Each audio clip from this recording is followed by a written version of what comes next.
ሰዎች ስለገመቱን የሚበላሽ ማንነት የለም አለ። እግዚአብሔር ብቻ የሚያውቀው ማንነታችን ላይ ነው መጨነቅ። እግዚአብሔር የሚያውቀው ማንነታችን ላይ እንጨነቅ፣ እንስራበት። ሰዎች ስለሚሉት ጉዳይ ግን ሰዎች አሉም አላሉም የሚፈጠርም የሚጨመርም የሚቀነስም ማንነትም ክብርም የለም። እንደዚህ ብሎ ማሰብ ሰው እንደመሰለው ያስባል። እንደመሰለው ነው የሚያስበው።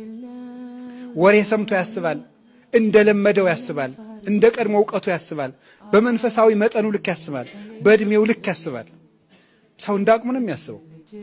እንዳቅሙ ያስባል። አሃ ገል የሚያስበው በዚህ መጠን ነው ማለት ነው። በቃ እንደዚህ ብሎ ማሰብ ነው። ከቃሉ ጋር ናችሁ። እግዚአብሔር ከሁላችን ጋር ይሁን። ትዕግስት ባለ ምን ማለት ነው?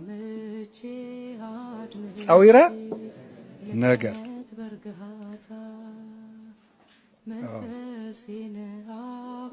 ሁለተኛስ ትዕግስት ምንድን ነው? አለመቸኮል፣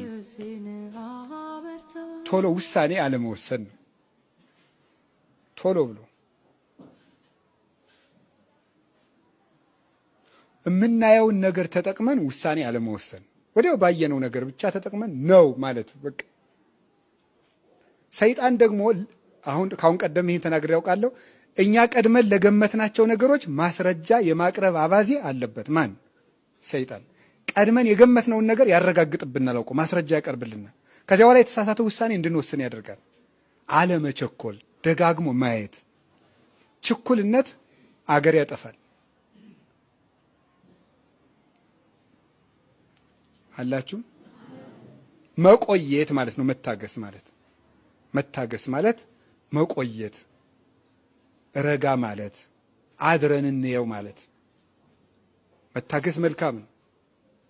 ለምሳሌ ሁላችሁ መታገስ ብዙ አይነት ነው። ለምሳሌ አንድ ችግር ተሸክመ ነው ኑረን መፍትሄ በምናገኝበት ቀን የማይረባ ውሳኔ ልንወስን እንችላለን። እስከ መጨረሻው መጽናት ነው። ትዕግስትን ያዘወተረ ሰው ይድናል ይላል ማቴዎስ 24 ቁጥር 14 ላይ። ትዕግስትን ያዘወተረ ሰው ሁልጊዜ ያደረጋል። ለምሳሌ ሐራ ሰማይ የሚባሉ ነበሩ፣ በረዶ ውስጥ ተጥለው የተሰቃዩ ሰማዕታት። 35ኛው ቀን ላይ በ40ኛው ቀን አክሊል ሊወርድላቸው ነበር። 35ኛው ቀን ላይ አሕዛብ ሄደው ምን አደረጉ? እሳት አነደዱ። አንዱ ከ40ው ሰማዕታት አንዱ በረዶ ውስጥ ጥለው ክርስቶስን ካዱ እያሏቸው ነው። 35 ቀን ከረሙ አንክድም ብለው። አንደኛው ምን አደረገ? እሳት ሲያነዱ ባካችሁ እሳት አሙቁኝ አላቸው። ምን አሉት? ካድና ሙቅ አሉት። ክጃለሁ አለና ወጣ። በ5ኛው ቀን አክሊል ወረደ። 39ኙን እነዚያ ሙተው ሲቀበሏቸው የእሱ አክሊል ተንጠልጥላ ቀረች። ከነዚያ ከእሳት ማውቂዎች አንዱ አያትና እኔ በዚያ ሰው ሃይማኖት ገብቻለሁ ብሎ በረዶ ሲገባ እሱ ተቀዳጃት። ይኸው ለፍተን አክሊል በምናገኝበት ቀን እንወጣለን። ያ እንዳይሆን እስከ መጨረሻው ድረስ የእግዚአብሔር በተለይ ሃይማኖታዊ ውጤቶችን እስከ መጨረሻው መጠበቅ ነው። ከቃሉ ጋር ናችሁ። የሰው ልጅ ላይም ተስፋ አለመቁረጥ፣ እገሌ አይቀየርም ማለት።